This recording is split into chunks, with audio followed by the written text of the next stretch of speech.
Knowing your audience is critical to understanding business success. At the heart of your challenges that you face as an organisation, you're going to find an audience need that needs to be resolved, a perception issue that you have to be able to grapple with and overcome for the success of your company. And so today, as we continue this series, I am delighted to talk to you about designing your audience experience. Stick around.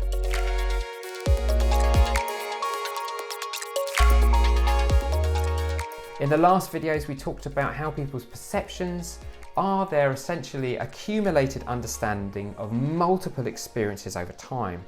The challenge is that those experiences aren't all necessarily equal. So there are different weightings with different experiences for individual customer touchpoints. Let's use Starbucks as a bit of an example for us to get under the lid of this. Starbucks is a brand that will provide several different touchpoints that the company hopes that you will engage with. First thing that you should probably know, and we should probably address, is that the brand Starbucks is ubiquitous. Ubiquity really is a foundational brand element. It's strongly linked to recall. A brand you are constantly reminded of and have access to is the brand that essentially is establishing the strongest foundation in your positioning perception of that market. There is a book called How Brands Grow, written by Byron Sharp, and it's a phenomenal book.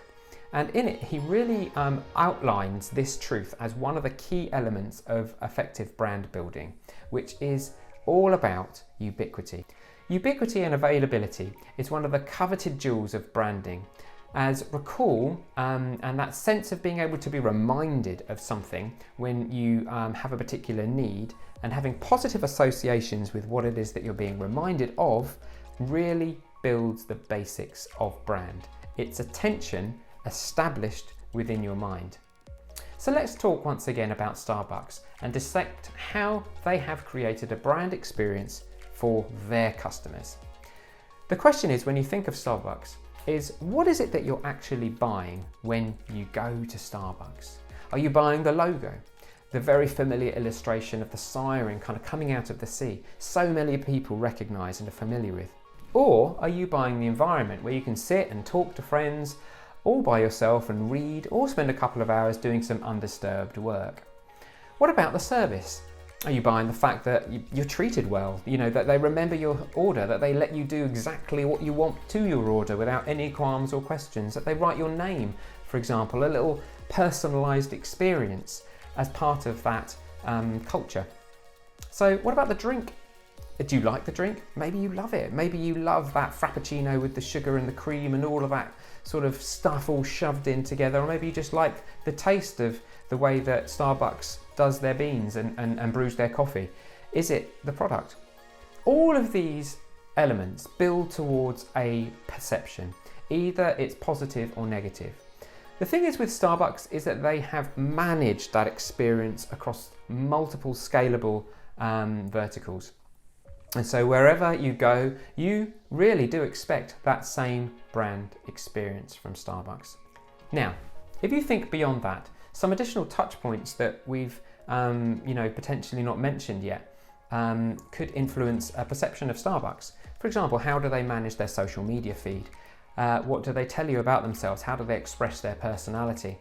What about the digital space? What kind of promotions do they offer? What's the website like? How does that keep you up to date with the Starbucks lifestyle, for example?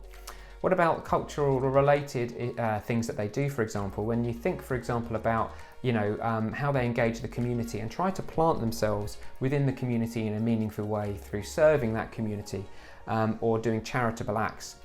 What about the cultural aspect of Starbucks?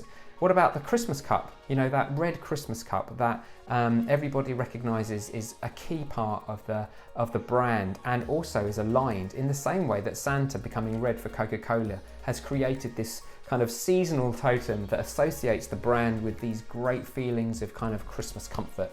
All of these things kind of add to build towards this brand experience that then speaks of the brand in a consistent and clear way, building the profile of the brand and its equity. Well, Think about that, but then also think additionally about the level of sophistication that Starbucks has gone to in helping their audience build positive perceptions.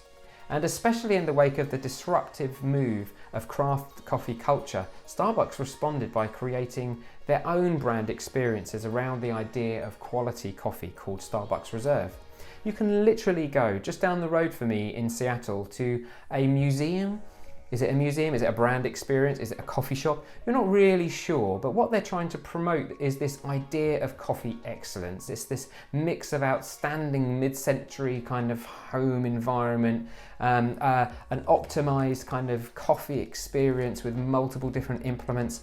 It's almost like you move into this kind of like environment that's almost like a coffee bean sort of mixed with Charlie and the Chocolate Factory type coffee experience, whereby there's these brass pipes everywhere going into these big urns, and it all envelops you in what they hope to create is this sort of brand experience of Starbucks. Now, obviously this is Starbucks, but I want to think about you and about the brands that you serve and the experiences that you create. And I want you to think about the variety of touch points that your customers touch along their journey and how you can optimize each of those different experiences to then benefit their perceptions of who you are as a brand. So where are you? Maybe you're a small brand looking to grow. Maybe you're a large organization, an enterprise brand that's has kind of global scale, and you have much more complex needs. Perhaps you're a brand that's sort of losing relevance and market share. Whatever the scale and life stage of your organization, whatever brand challenges that you are facing, they all need to be solved at a human level, which will mean addressing the challenges at the level of experience. Now, up until this point, we've talked clearly about strategy. We've talked about building personas. We've talked about audience journey. But at this point, those pieces all come together when you think about how you create an experience that helps shift those perceptions. This is the above the waterline part of the iceberg, where the strategy and all of that good stuff comes together to build an experience for your audience that will shift their perceptions. Your challenge in this is to identify which out of the potential list of touch points you have needs the most work. What needs optimizing? What is most important in the audience journey? Where are we getting stuck in that acquisition funnel so that we can adjust and change? Is it a complete rework? Do we need to start from the bottom up? Because actually foundationally, the problem is that we're not talking about who we are in the right way to our audience. Do we need to go through a rebranding project? Are we fine in many ways? Is our brand experience, in terms of our identity, in a tight place, but really we need more exposure? Do we need to do a campaign that then reaches our audience to help shift perceptions? You need to think through the challenges that you're facing and then the appropriate response that you need to build as an outcome of that. Now, what I have done for you, hopefully you'll find useful. I've put together this sheet that we've just seen that looks at a number of different kind of touch points that you might need to consider along the audience journey. You can use this to kind of think through some of these different areas that your audience might well need to have an adjusted experience or an optimized experience. There might be things that you don't even have in play at the moment. Are you doing PR? Are you doing social media in a meaningful kind of earned way? What is it that needs to be done now at the moment to adjust and to change? Are you looking at a complete revamp from the bottom up, whereby each of those different experiences will need to be addressed? I suggest you start with that sheet. It will be a great place just to start those discussions amongst yourselves, within your teams, just to sort of think through how you can build that experience. Thank you so much. This is the end of the entire audience series. I'm so glad you've been able to come with me on this journey, and I hope it's been helpful. If you haven't managed to see all of the different episodes and there are other issues that you might find useful, please dive in. They're there for you and available. And I'd love to be able to stay in contact. So please, connect with me online. Please connect through liking this channel if you want to see more of this information, because I'd love to share it with you. Thank you so much for your time and see you again soon.